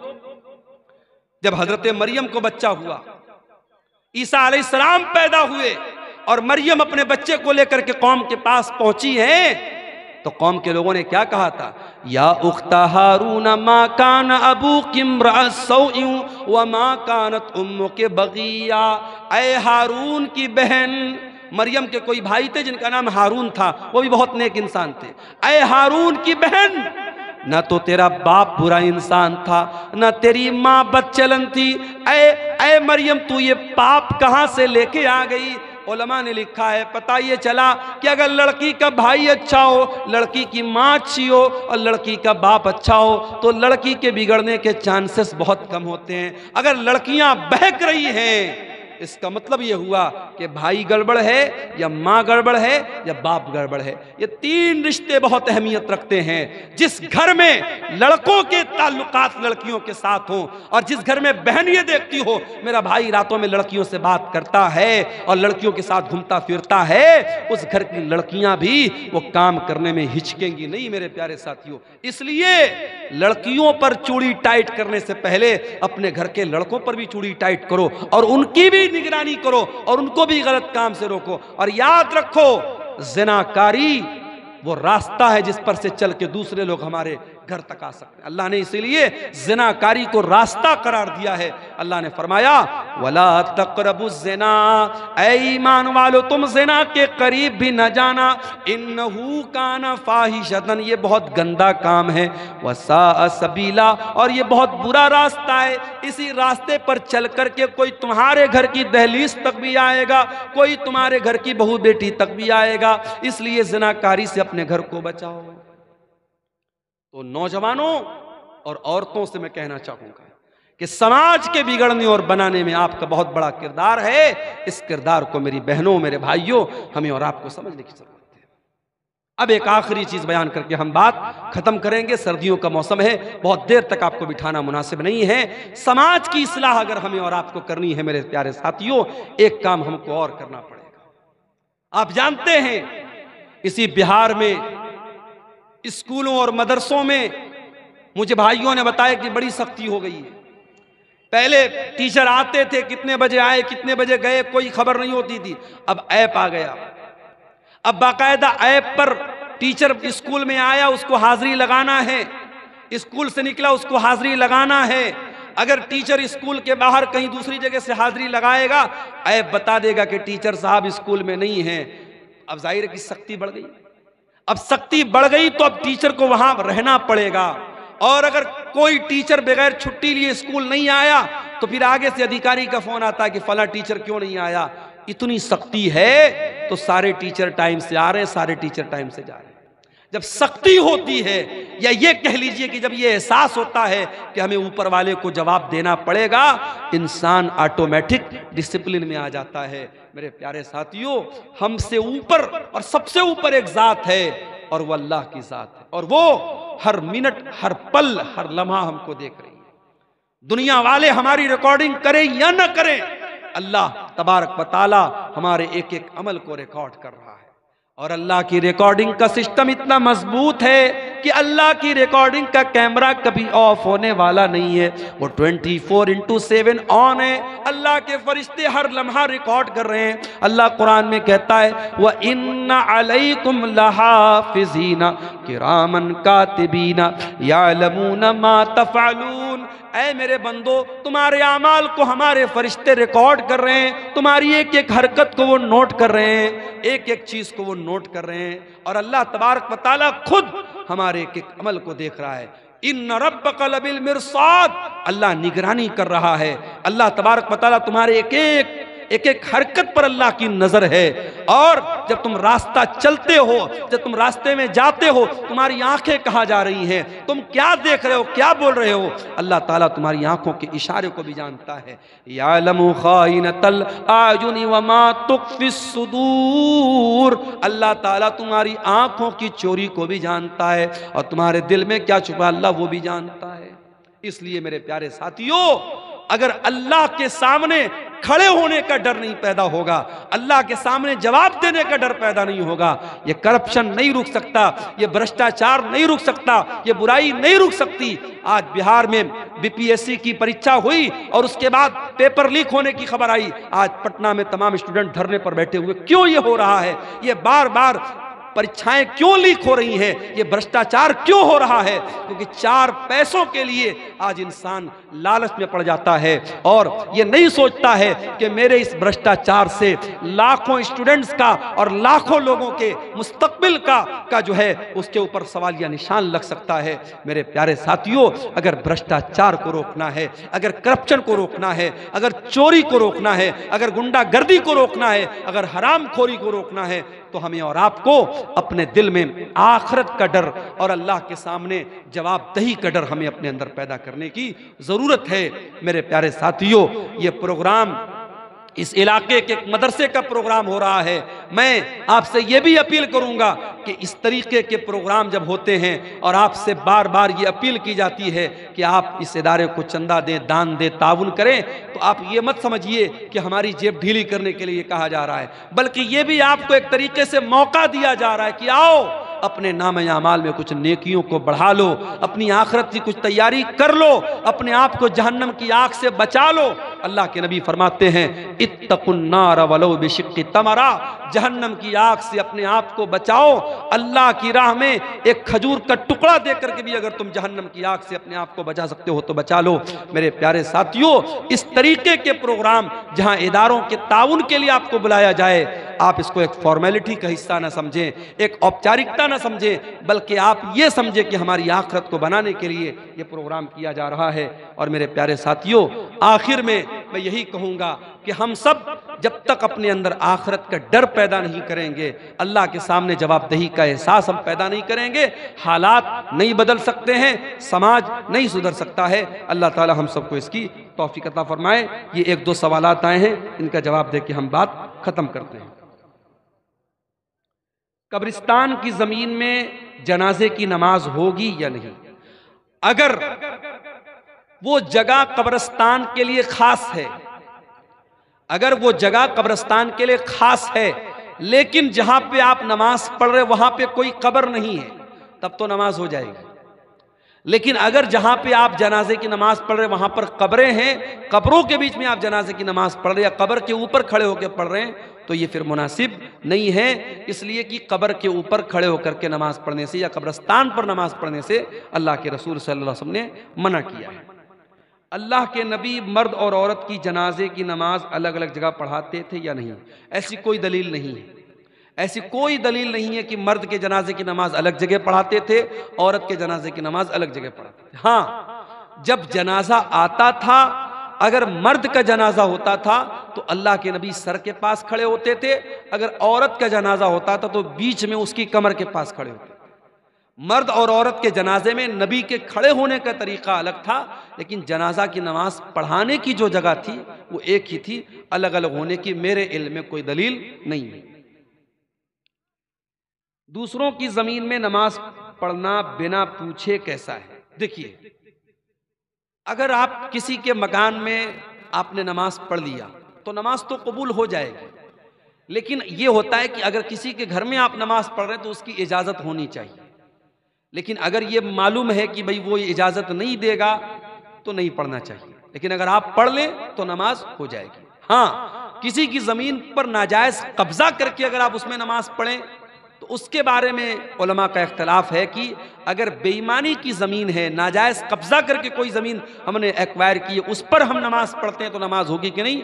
तो बहुत सारे उलमा का कहना है कि नमाज तो हो जाएगी मगर गुनाह हो, इंसान गुनहगार होगा क्योंकि वो ज़मीन नाजायज़ है। और बहुत सारे उलमा का कहना है कि नमाज नहीं होगी। तो वो एक इख्तलाफी मसला है, लेकिन बहरहाल किसी दूसरे की ज़मीन पर आप बगैर पूछे भी नमाज पढ़ सकते हैं, लेकिन पूछ के पढ़ा जाए तो ज़्यादा बेहतर है। किस्तों पर कुछ भी खरीदना कैसा है? बहुत अहम सवाल है। आज के ज़माने में किस्तों पर बहुत सारी चीज़ें खरीदी जा रही हैं। एक सामान 10,000 रुपये का है, मान लीजिए कि मोबाइल 10,000 रुपये का है, आपने किस्त पर खरीदा, मोबाइल वाले ने कहा कि हम ये 12,000 का आपको देंगे। अब 2,000 रुपया वो ज़्यादा ले रहा है और वो साफ बता रहा है कि आप कैश लेंगे तो हम 10,000 का देंगे और किस्तों में लेंगे, उधार लेंगे तो 12,000 का देंगे। तो ये जायज़ है, इसमें कोई हरज की बात नहीं है। लेकिन आज हमारे यहाँ जितने भी किस्तों पर सामान लिया और दिया जाता है ये बैंक के थ्रू लिया जाता है। दुकानदार आपको नहीं देता है, वो बजाज फाइनेंस के जरिए, HDFC के जरिए या किसी बैंक के जरिए लोन पास करता है और वो बैंक से पूरा पैसा ले लेता है। बैंक आपको कर्जा दे रहा है और जब बैंक आपको कर्जा दे रहा है तो बैंक से आपने सामान नहीं खरीदा है, बैंक से आपने कर्जा लिया है।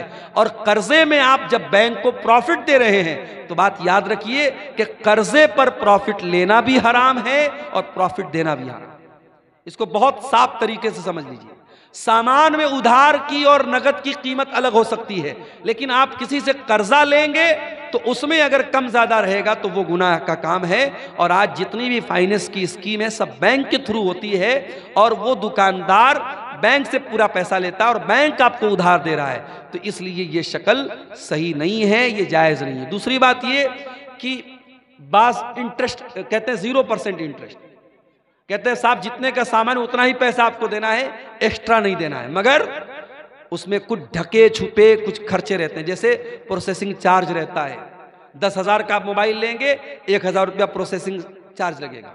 उसके बाद अगर आपने महीने की पहली तारीख को EMI पे नहीं की, एक दिन गुजर गया फौरन 100 रुपया पेनाल्टी लग जाएगी, 10 दिन गुजर गया 1,000 रुपया पेनाल्टी लग जाएगी। तो ये जो पेनाल्टी लग रही है ये भी सूद की एक शक्ल है, जायज़ नहीं है।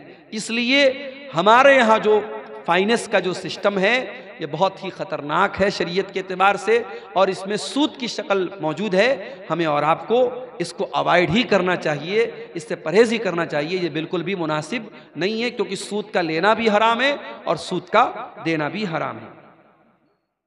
औरत को नौकरी करना चाहिए या नहीं, सरकारी हो या गैर सरकारी? औरत नौकरी कर सकती है, शर्त यह है कि वो पर्दे में रह के नौकरी करे और उसकी नौकरी में गैर मर्दों के साथ इंटरेक्शन उसका ना हो। अगर उसको गैर मर्दों के सामने जाके खड़े होना पड़ रहा है, उनके साथ तन्हाई इख्तियार करना पड़ रहा है, गैर मर्दों के साथ अकेले में मिलना पड़ रहा है, तो फिर ऐसी नौकरी औरत को नहीं करना चाहिए। इसलिए कि जब कोई औरत किसी गैर मर्द के साथ तन्हाई में मिलेगी तो अल्लाह के नबी फरमाते तीसरा वहाँ शैतान होगा और वो शैतान अपना काम करेगा। आज बहुत सारे ऑफिसेज में औरतें काम करती हैं सेक्रेटरी के तौर पे और बॉस की नौकरी करती हैं और उसके बाद बहुत सारे उनके साथ मामलात पेश आते हैं। तो शरीयत में अगर पर्दे के साथ और इज्जत और शराफत के साथ अगर कोई नौकरी औरत को मिल रही है तो वो कर सकती है। लेकिन ये भी याद रखिए कि नौकरी करना ये औरत का काम नहीं है, औरत की ड्यूटी नहीं है। कमा करके लाना मर्द की ड्यूटी है। अगर मर्द की कमाई से घर चल रहा है, सुकून की रोजी आ रही है, तो उसी पर इक्तफा किया जाए, बिला वजह औरत से नौकरी न करा जाए। लेकिन अगर इज्जत के साथ और पर्दे के साथ औरत नौकरी करना चाहे तो कर सकती है, कोई हरज की बात नहीं है। ठेके पर जमीन लेना और सालाना कुछ क्या लिखा है, कटौती करना। क्या मतलब है ठेके पर जमीन लेने का, क्या मतलब है?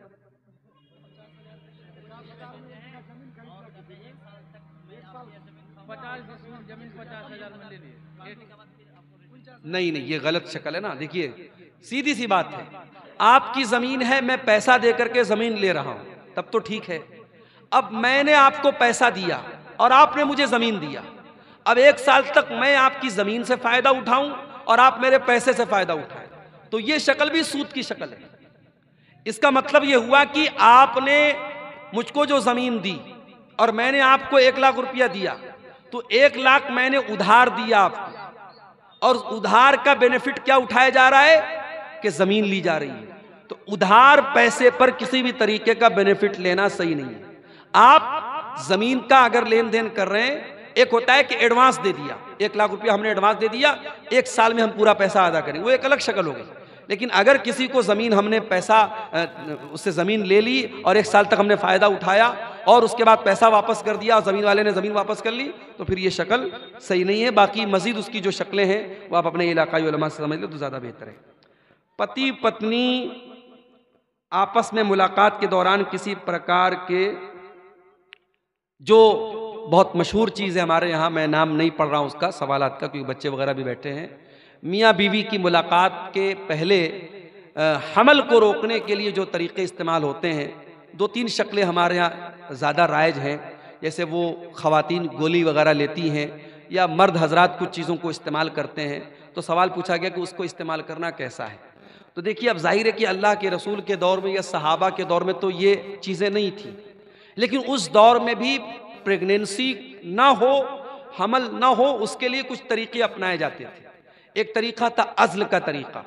तो अज़्ल का जो तरीका था उसमें यह था कि मर्द जो होता था वो यानी ये नौबत ही ना पैदा हो कि प्रेगनेंसी का कोई मामला पेश आए, वो ऐसा तरीका अपनाता था। तो अल्लाह के नबी सल्लल्लाहु अलैहि वसल्लम उसको हराम करार, आपने कहा बचो तो बेहतर है, लेकिन आपने हराम करार नहीं दिया।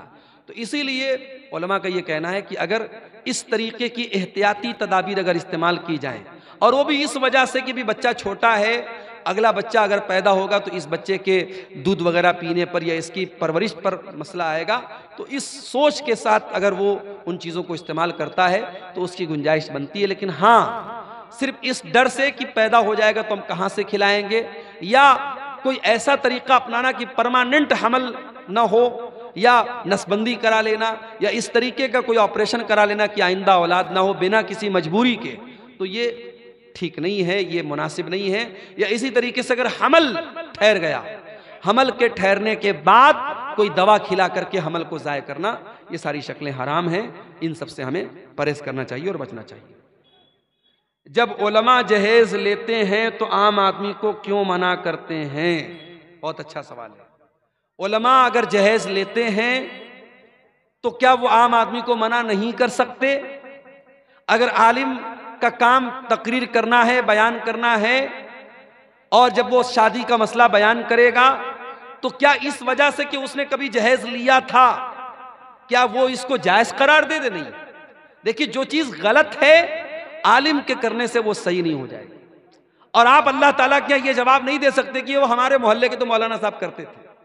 मौलाना साहब के कोई काम करने से वो काम सही नहीं हो जाएगा। सही और गलत का मेयार कुरान और हदीस है, सही और गलत का मेयार दलील है। अगर दलील की रोशनी में जहेज लेना गलत है, जहेज का लेन देन गलत है, तो गलत है। अगर आलिम ने लिया है, आलिम अल्लाह ताला क्या उसका हिसाब देगा। अब सवाल ये कि आलिम क्यों मना करते हैं, तो आप क्या चाहते हैं कि एक तो उसने लिया है, एक गलत काम किया, आप मना भी ना करें, दूसरा गलत काम करे, तो डबल गलत काम उससे मत करवाइए। अगर कोई ले रहा है, दे रहा है, तो वो गलत है और उसके लेने देने की वजह से वो सही नहीं हो जाएगा। मौलाना साहब, अगर हम लड़कियां रुखसत की हालत में रहते हैं तो कुरान अम्पारा छू कर पढ़ सकते हैं? तो नहीं, तो दूसरी किताब में वही सूरत और आयत रहती है तो उसको क्यों छूते हैं? देखिए, बहुत अच्छा सवाल है कि जब औरतें पीरियड में हो, तो अब एक सवाल यह है कि पीरियड की हालत में औरत कुरान को छू सकती है या नहीं। एक मसला ये कि कुरान को छू सकती है या नहीं, और एक मसला है कि कोई किताब है, कोई रिसाला है, कोई मैगजीन है, उसमें कुरान लिखा हुआ है, उसमें आयत लिखी हुई, उसको छू सकती है कि नहीं। तो देखिए, जो हुक्म कुरान का है वही हुक्म उस मैगजीन और रिसाले का नहीं हो सकता है।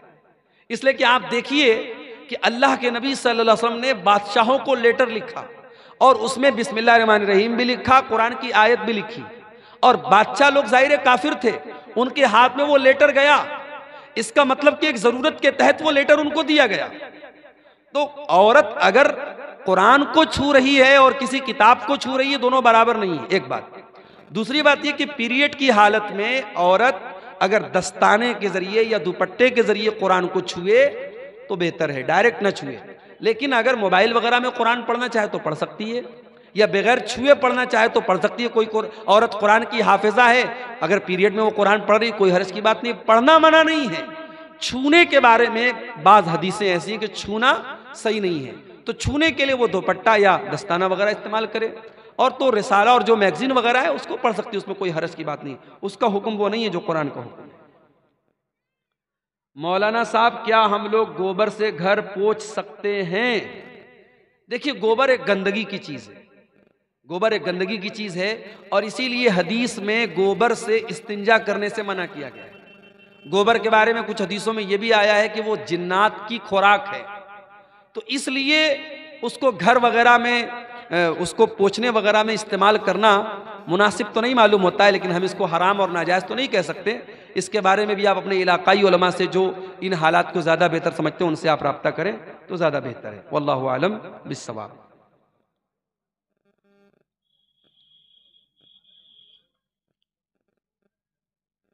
ये किसी भाई ने 2000 रुपये का चंदा पेश किया है मदरसे के लिए, अल्लाह ताला उसके इस चंदे को कबूल फरमाए, और जो भी हमारे भाइयों ने इस कार्य खैर में हिस्सा लिया है, अल्लाह सबकी नेकियों को कबूल फरमाए।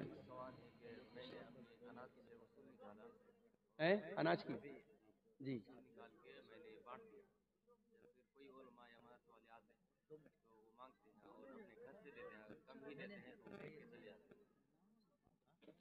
इन्होंने ये सवाल कर रहे हैं भाई साहब कि अगर हम अपने अनाज की जो ज़कात है वो ज़कात निकाल चुके हैं, अब उसके बाद कोई मदरसे वाला आ रहा है और अगर वो मांग रहा है तो उसको कुछ दे सकते हैं कि नहीं, पूछ रहे हैं?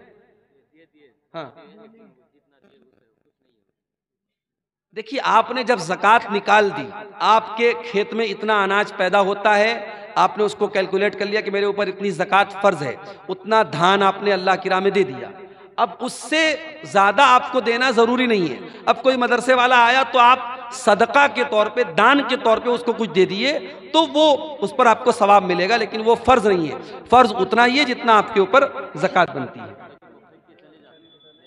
देखिए, ये एक सवाल बहुत अच्छा सवाल आया है, बहुत ही अहम सवाल है इस दौर का कि मौलाना साहब क्या लड़का लड़की प्यार कर सकते हैं या नहीं। ये सवाल जो है हमारे नौजवानों का फेवरेट सवाल है कि लड़का लड़की प्यार कर सकते हैं या नहीं। तो भाई, लड़का लड़की बिल्कुल प्यार कर सकते हैं, लाइसेंस हासिल करने के बाद प्यार कर सकते हैं, और वो लाइसेंस है निकाह का। निकाह के पहले प्यार इस्लाम में नहीं है, ठीक है। अगर बाई चांस अगर किसी लड़की की, भाई हमारे यहाँ बेपर्दगी का दौर है, इस्लाम में तो बेपर्दगी जायज नहीं है, तो इस बेपर्दगी के दौर में किसी लड़की पर नजर पड़ गई और उस लड़की की खूबसूरती पर किसी लड़के का दिल आ गया, तो अब वो क्या करे? हमारे यहाँ तरीका क्या है? मोबाइल नंबर हासिल करे, चैटिंग करे, बातें करे, यही होता है, हो रहा है। इस्लाम का तरीका ये है कि अगर किसी लड़की के बारे में आपको पता लगा कि वो लड़की खूबसूरत है या अच्छी है, दीनदार है, तो आप प्रॉपर चैनल अपनाइए, सही तरीका अपनाइए, आप लड़की के माँ बाप के पास निकाह का पैगाम भेजिए। अगर वो निकाह का पैगाम एक्सेप्ट कर लेते हैं, आप निकाह कर लीजिए, निकाह के बाद खूब प्यार कीजिए। लेकिन ये जो हो रहा है कि साहब कपड़ा बदलने की तरह प्यार हो रहा है, साहब सुबह को किसी और के साथ और शाम को किसी और के साथ, आज ब्रेकअप हुआ, कल पैचअप हुआ, ये जो नई जनरेशन में हो रहा है ये बिल्कुल बेहयाई है और ये हरामकारी है। अल्लाह हमारे नौजवानों की इससे हिफाजत करे। निकाह के बाद मोहब्बत जो है वो असल मोहब्बत है और उसकी इस्लाम में इजाज़त है।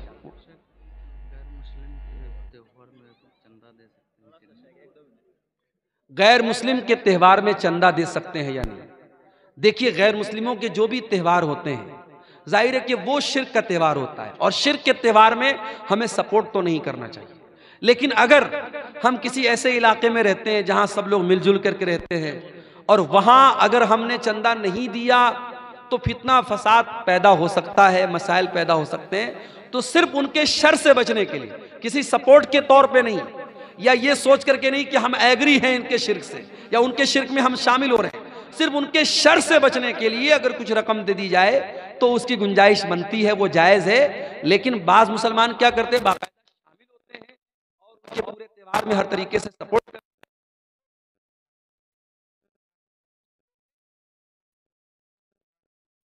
हमें किसी भी शिर्क के काम में सपोर्ट नहीं करना चाहिए। वल्लाहु आलम बिस्सवाब। नहीं करेंगे भाई, कंजूस लोग हैं, होता तो कर दिए होते हैं। अब ये लोग बोल रहे हैं कि शेख मुसाफा करके नौजवानों से कहिए जाएं। अरे जिसको मुसाफा करना हो तो आके कर लेता ना। अब इतने आप लोग ना समझ तो नहीं।